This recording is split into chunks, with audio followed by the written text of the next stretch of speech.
So sa mga dre, nakikita nyo naman, di ba? Sobrang bigat niyan, 250 pounds tapos 235 tapos iyan lang yung deadlift mo. Nako, basic na basic yan kay Alexis, kay Coach Alex. So sa mga gusto nga magpaturo, eto nga, nakakasama ko na sa aking vlog ang aking coach sa kapatid. About sa mga fitness journey nyo, kayang-kaya niya yan. Kung gusto nyo magpapayat o kung gusto nyo maging kasing lakas niya, powerlifter, pwede naman. Siyempre naman, ang sinasabi ko palagi, basta masipag kayo, tas sumusunod kayo sa mga instructions na may makakamit kayo. Kung meron kayong at gustong body na ma-achieve, kayang-kaya niyan. So yun na nga mga dre, welcome nga sa aking day 6 ng aking fitness journey in 100 days. So yun na, nakakatamad magbuhat mga dre kasi nakita nyo naman di ba umuulan. Pero banat pa din, inom pa rin tayo ng Kreya, ng legal na sabon na puti mga dre. Dry scoop, tapos ito naman, salin tayo ng whey mga dre. So anytime naman pwede nyo inumin yung creatine na yon. Recommended naman yun anytime nyo inumin. Pero mas maganda talaga pre-workout nyo yun. Ako, tulad ko, walang laman yung sikmura ko. Pwede naman yun. Tapos pre-workout nyo. Parang kinukuhanan nyo na rin ng lakas. So nakakatamad nga talaga magbuhat. Ito talaga yung mga kinatatamaran ng mga nagbubuhat kapag umuulan na ganito tapos pupunta ka pa ng gym. Siyempre, mababasa ka tapos malamig pa, hindi ka magpapawisan. So yun na nga, nakarating na kami sa gym. So papainit muna tayo. Ngayon lang ako magbabike mga dre kasi medyo kailangan mo ng pawis kasi nga malamig tapos umuulan. Tapos naulanan pa sa labas. Siyempre, sakit talaga sa katawan yung aabutin mo yan. Siyempre, di ba nga, magpapawis ka dito sa gym tapos mauulanan ka ulit pagbalik mo. So habang napiprepare nga yung kapatid ko mga dre, syempre nagpapapawis na rin ako kasi medyo sasabay ako sa kanya kasi nga mabibigat yung buhat niya. Syempre, ayan, kailangan mo talaga proper stretching mga dre. So binigyan pa niya ako ng goma para matutunan ko yung mga stretching na sinasabi niya. So okay din yan kasi nararamdaman mo talaga na masarap yung pagkaka-stretching mo. So yun na nga mga dre, simulan natin to sa ating pagpapainit kasi back yung workout natin ulit. Simulan ko nga yung program ko sa pull-ups. Yan, kung hanggang ilan lang yung kaya mo, Dre, pwede yan. Ako, anim-anim lang yung ginawa ko. Tapos binababa ko talaga siya. Kasi medyo mahirap yan kapag nagsisimula ka pa lang tapos hindi mo paggamay. Ayan, tulad yan. Dinadaya ko na lang. Pero tumatama pa rin naman halos yan. Pero hindi ka mukha nung una na binababa ko talaga. Dito sa pull-ups, maganda talaga yung binababa. Tapos, pakiramdaman mo yung sarili mo, mga Dre, babagal naman yan. So, pagkayari mo mag-pull up, ito, kasaka na ng barbell. Ang tawag dyan sa workout na yan, barbell rows.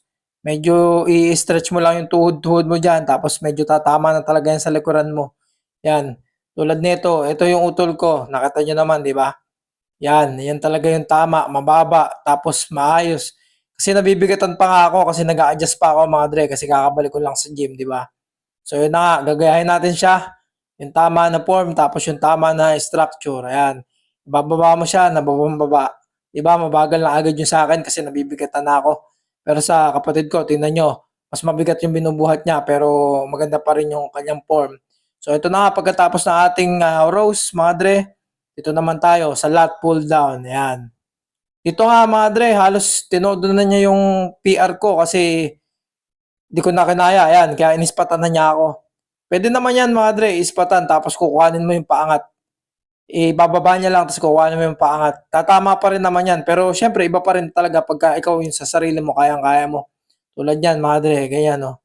Di ba kitang-kita yung hulma ng mga backness dyan, mga dre. So yun na, meron pa siyang equipment na yan, nilagay niya dyan, ayan.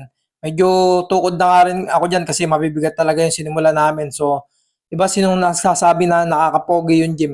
Nakakapangit talaga. Tingnan nyo naman yung mukha ko. Pumapalipit na sa sobrang bigat ng mga binubuhat. So siguro kung dati ko nakasabay itong utol ko na 'to, magaan lang din kasi medyo huminto nga ako. Pero dadating din naman yung time na lalakas ulit tayo diyan, madre. So kaya rin nga umupo ka na do'n tapos ayun hinahatak na 'yon. Sunod naman ito sa rope, 'yan ganyan lang 'yan, papatamaan mo lang, nakikita mo yung mga parang pakpak mo diyan, ayan. 'Yan yung tinatamaan niyan. Tapos pagkayari niyan, deadlifts na tayo mga dre, ayan yung final nga pala sa back mo. So yun nga mga dre, kung bago ka pa lang dito, nanonood ka, tapos naboboring ka sa mga content ko, okay lang naman na mag-scroll ka. Pero kung nakarating ka rin dito, baka pwede mo naman comment kung taga saan ka, kung nanonood ka sa akin, o naaaliw ka rin sa mga content na ginagawa ko about exercise, about fitness. So syempre, konting heart react naman dyan sana mga dre. Kung nanonood ka pa rin, napapanood mo pa rin. So pagkayari nga niyan, Nakita nyo, nag-deadlifts kami. So, ito naman sa traps. So, sinasabay na nga namin sa back yung traps namin. Pagyari naming mag-back, ito yung ano niya, katandem niya, biceps. So, yung biceps ko na ginawa dito, tail failure. Nakikita nyo, ayan, ganyan. Ibababa nyo sa ng todo, tapos yan. Hindi nyo na kaya, yung parang puputok na yung mga bicep nest nyo dyan, mga dre. So, ayan, nakikita nyo, di ba, nakakapangit talaga mag-gym. So, wag na kayong mag-gym kung ayaw nyo nakikita na pangit kayo sa camera. Yun na nga, mga dre, di ba?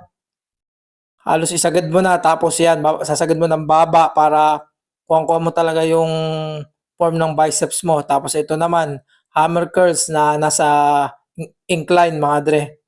So, incline yung tawag sa upuan na yan. Tapos kapag baligtad naman yung pahiga, decline naman yun, mga dre. So, konting kaalaman nga lang yung binibigay ko sa inyo, pero wala naman ako masyadong alam sa pag-gym. Basta ako, sinusunod ko lang kung ano yung mga sinasabi, tapos kung ano yung mga pinapagawa sa akin ng utol ko. So, ito na nga tayo ulit sa pinakamasarap na part, di ba? Ang ating part na pag-inom ng ating super packing mother milkshake. So, sorry sa term, mga dre, kasi yan daw yung tinaterm nila kasi masama daw sa katawan yan. So, hindi naman masama sa katawan yung mga supplement, mga dre, kasi pinag-aaralan din yan bago ibigay o bago ibigay sa tao yan, bago ibenta, pinag-aaralan yan. So, day 7 na sunod, mga dre.